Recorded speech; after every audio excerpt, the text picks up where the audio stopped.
واجبات نماز کے سلسلے میں 7واں واجب ذکر رکوع۔ جس طرح رکوع واجب ہے اسی طرح سے ذکر رکوع بھی واجب ہے۔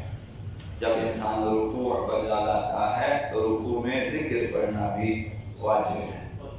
واجب مقدار ذکر رکوع کی واجب مقدار سبحان اللہ 3 بار کہنے کی مقدار، کہ اگر آپ 3 مرتبہ کہیں سبحان اللہ سبحان اللہ سبحان اللہ، ذکر رکوع ادا ہو جاتا ہے اور یہ کافی ہے۔ یا اسی مقدار میں کوئی اور ذکر خدا جس میں تکبیر ہو، تحلیل ہو، تمجید ہو، تسبیح، خدا متعال کی تسبیح مثلا سبحان اللہ، تکبیر ہو مثلا اللہ اکبر، تحلیل ہو مثلا لا الہ الا اللہ۔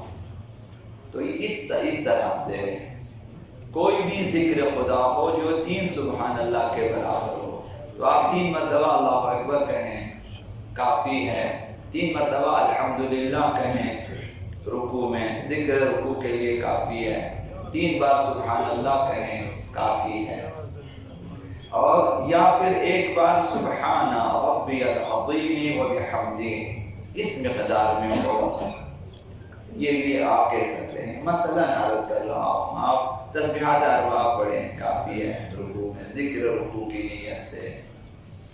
تو یہ کہ یہی ذکر پڑھنا یہ واجب نہیں ہے کہ سبحان ربی العظیم و بحمدہ خود واجب ہو، ایسا نہیں ہے، اسی مقدار میں کوئی بھی ذکر پڑھنا چاہیے۔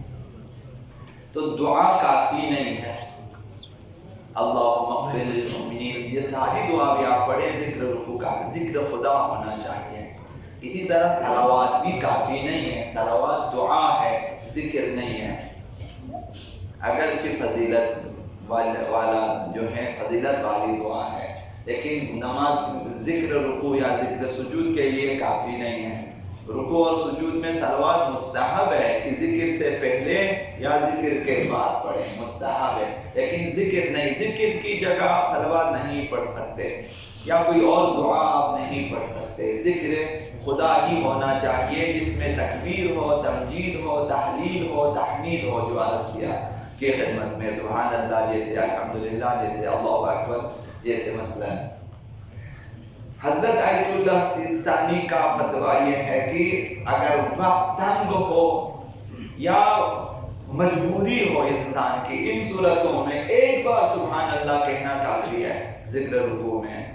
مثلا آپ بس میں جا رہے ہیں، بس جا رہی ہے، مثلا جہاز جا رہی ہے، مثلا ریل گاڑی جا رہی ہے، وقت کی تنگی ہے یا نماز کے وقت میں فرصت نہیں ہے یا مجبوری ہے کوئی اور، 1 بار سبحان اللہ کہیں کافی ہے۔ رکوع میں چاہیں سبحان اللہ کھڑے ہو جائیں۔ تو سجدے میں بھی یہی مسئلہ ہے۔ رکوع میں واجب ذکر میں موالات واجب ہے، پئی در پئی ادا کرنا، جو بھی ذکر آپ پڑھتے ہیں اسے پئی در پئی یکی بعد دیگری مسلسل تسلسل کے ساتھ پڑھنا واجب ہے۔ بیچ میں حروف کے درمیان بھی فاصلہ جائز نہیں ہے، کلمات میں بھی فاصلہ جائز نہیں ہے کہ انسان بیچ میں فاصلہ ڈالیں، جو ہے سبحانہ پھر رک جائیں، پھر ربی پھر رک جائیں، پھر عظیم رک جائیں، پھر وہ بحمدہ، اس طرح جو ہے توڑ کے پڑھنا جائز نہیں ہے۔ جس طرح عام لہجے میں تسلسل کے ساتھ آپ پڑھتے ہیں اسی طرح پڑھنا واجب ہے۔ تو یہ واجبات میں سے ہے موالات۔ اور واجب ہے کہ رکوع کی حالت میں بدن ساکن ہو، یہ تمام نماز میں اول سے آخر تک ہے، یہ قیام میں، تکبیر احرام میں، قرات میں، رکوع میں، ذکر رکوع میں، تشہد میں، سلام میں، ہر جگہ بدن ساکن ہونا چاہیے۔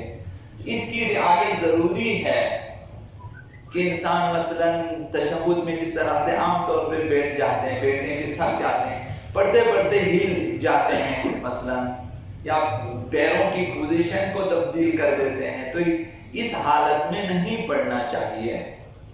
جب آپ تشہد میں ہو یا رکوع میں ہو یا مثلا، تو بدن اگر ہل رہا ہو ذکر کو روکنا چاہیے، بدن جب ساکن ہو جائے دوبارہ ذکر پڑھنا چاہیے۔ تو بدن کو ٹھہرانا، حرکت ختم کرنا، ثابت رکھنا یہ واجب ہے۔ حضرت سیستانی کے نزدیک جب تک آپ رکوع میں ہیں بدن کو آپ کو اپنی مرضی سے نہیں ہلانی چاہیے، اور حضرت علامہ مکارم شیرازی جیسے اور باقی فقہا کہ جب تک آپ ذکر میں مصروف ہیں بدن کو ثابت و ساکن رکھنا چاہیے۔ تو یہ آسان مسائل ہیں، مثلا توجہ دینے کی ضرورت ہوتی ہے۔ اس کو طمأنینہ کہتے ہیں۔ اول نماز سے آخر تک ایک مقام جہاں طمأنینہ واجب نہیں ہے وہ بحول اللہ ہے، اسے حرکت کی حالت میں پڑھنا ہوتا ہے، جب آپ اٹھ رہے ہوں آپ نے پڑھنا ہے اوپر تک۔ باقی ہر جگہ طمأنینہ لازم ہے، بدن ساکن ہونا چاہیے۔ اگر رکوع کی مقدار جھکنے سے پہلے رکوع کے واجب ذکر کو پڑھ لیا تو نماز باطل ہو جائے گی۔ مکمل رکوع میں پہنچنا چاہیے۔ عرض کیا کہ مقدار اس قدر جھکنا کہ آپ کے ہاتھ کی انگلیاں زانوں تک پہنچ سکے، ساری انگلیاں، صرف اوپر کی جو انگلیاں کافی نہیں ہے، انگوٹھا بھی مثلا اتنی مقدار میں رکھنا واجب نہیں ہے کہ اس مقدار میں جھکنا ضروری ہے کہ اب جو ہے پانچوں انگلیاں میں زانوں پہ رکھ سکتا ہوں، اس مقدار میں جھک لیا، یہ رکوع ہے، یہ جھکا، پھر اس کے بعد ذکر پڑھنا چاہیے۔ اس سے پہلے کہ ابھی تک مکمل نہیں جھکا ذکر پڑھا جان بوجھ کے تو نماز باطل ہو جائے گی۔ اسی طرح سے سکون بدن، جب آپ رکوع میں تو جھک گئے لیکن ابھی بدن ہل رہا ہے، اس وقت ذکر رکوع پڑھ لیا، ذکر باطل ہے، نماز باطل ہو جائے گی۔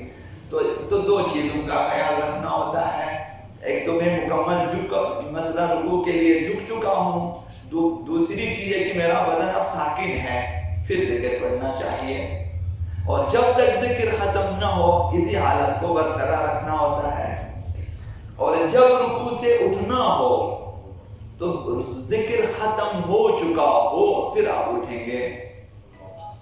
حضرت آیت اللہ مکارم شیرازی نے فرمایا کہ اگر رکوع کے حد تک پہنچنے سے پہلے ذکر پڑھ لیا یا بدن ساکن ہونے سے پہلے اگر ذکر پڑھ لیا تو ان پر دو چیزیں واجب ہو جاتی ہیں آیت اللہ مکارم شیرازی کے مقلدین کے۔ ایک تو بدن کو ٹھہرائیں، ساکن ہو جائیں، دوبارہ ذکر پڑھیں، پھر اسی نماز کو دوبارہ بھی پڑھیں۔ حضرت آیت اللہ سیستانی نے فرمایا کہ اگر حرکت کی حالت میں ذکر پڑھ لیا یا رکوع تک پہنچنے سے پہلے ذکر پڑھ لیا اور پھر جب رکوع میں بدن آ گیا دوبارہ بدن کو ساکن کر کے دوبارہ ذکر پڑھ لیا تو نماز صحیح ہے، دوبارہ پڑھنے کی ضرورت نہیں ہے۔ یہ فرق ہے۔ واجب ہے کہ رکوع کے ذکر واجب مکمل ہونے سے پہلے عمدن رکوع سے سر اٹھا لے تو نماز باطل ہو جائے گی۔ تو لہذا یہ یقین کرنا چاہیے کہ ذکر رکوع تمام ہو چکا ہے اور پھر آپ کھڑے ہو جائیں۔ یہ ایک سیکنڈ، 2 سیکنڈ، 2 لمحے آپ کو یقین حاصل کرنا ہوتا ہے کہ انسان جو ہے اس سبحان ربی العظیم و بحمدہ ہی کے ساتھ کھڑے ہو جائیں، تو یہ صحیح نہیں ہے۔ وہ جو آخری ہے تو قرأت میں بھی یہی مسئلہ آتا ہے ابھی جوانوں کے لیے کہ وہ آخر میں جو ہے چھوٹی ہا ہے اس ہا کو ادا کرنا چاہیے، خالی بحمدی دال کی زیر کو پڑھ کے آگے نہ چھوڑے، اگر وہ ہا ادا نہ ہو جائے نماز ذکر باطل ہے، پھر نماز باطل ہو جائے گی۔ تو نماز کے اذکار میں عموماً آخر میں ہا آتا ہے، آپ استغفار پڑھیں آخر میں ہا آئے گا، استغفر اللہ ربی واتوب الیہ، یہ جو آخری ہا ہے ادا ہونا چاہیے۔